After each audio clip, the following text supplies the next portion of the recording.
Hey, it's Josephine from ThePointeShop. I'm in Eugene Ballet today. It's my last day on my Portland tour, and I am fitting Sophia today here. And I wanted to point out a couple things that's very common in terms of pointe shoe fitting.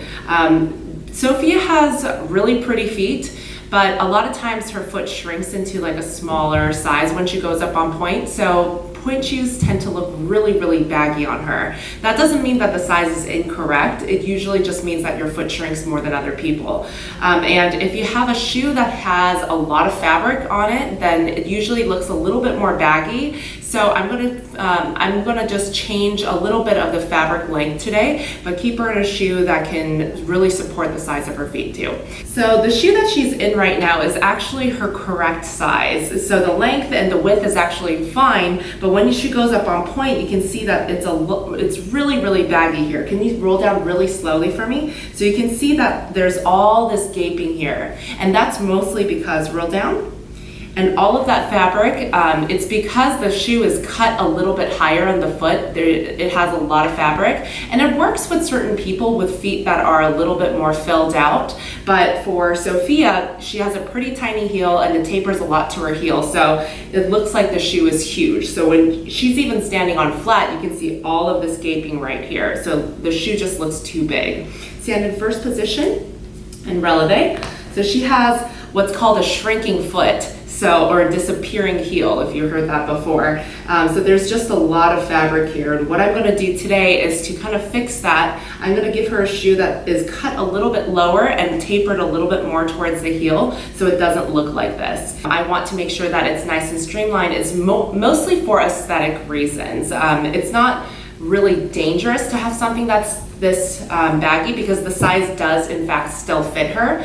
What I just want to do is make sure that it looks prettier, because if you're performing or if you're competing, then you don't want your shoes to look big, because most people that look at her shoes will say that it is too big for her when in fact the size actually fits. So I'm gonna just get her a shoe that's a little bit more tapered in the heel, and then it's a little bit less fabric. Okay, go ahead and put that on for me. So the sizing again is pretty similar to what she's already in right now, but I am going to just cut down the fabric a little bit and make sure that everything looks really nice for her nutcracker season. Already it looks pretty streamlined. There's nothing gaping anymore. Standing in first position.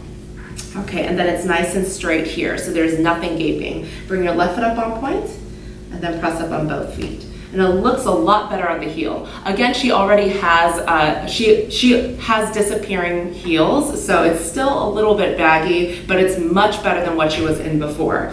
Can you come down for me? And then can you go into parallel? And then roll up for me? Okay, very good. So we're gonna have, and then roll down slowly. So you can see the difference between the shoe that she was in before and the shoe that she's in now. There's a lot less gaping. So come all the way down. Sophia has been on pointe for a little while, so I'm looking more at aesthetics than just functional. But you definitely want a shoe that looks like the extension of your legs rather than just a shoe at the end of your foot. Stand in first position. If you see, when you're in your pointe shoes, and if you have something that's really gapy, or if it looks like it's obviously too big for you, even if it feels good, try changing the model or the fabric, and it might be a lot better for you. There's another way to fix this problem as well. You can do what's called a Frankenstein, and you can sew down the fabric a little bit, and I will probably do that in a different video, but a lot of professionals do this to make their feet look a little bit more streamlined. You can just sew it down and then make sure that it's a little bit prettier. Okay, so if you have any questions, if you don't love the way that your shoe looks, then you can leave that on the comments and then I'll answer that question. I'll probably be back in the Pacific Northwest around January or February, so if you're in the area, send me a message and I will hopefully see you next time.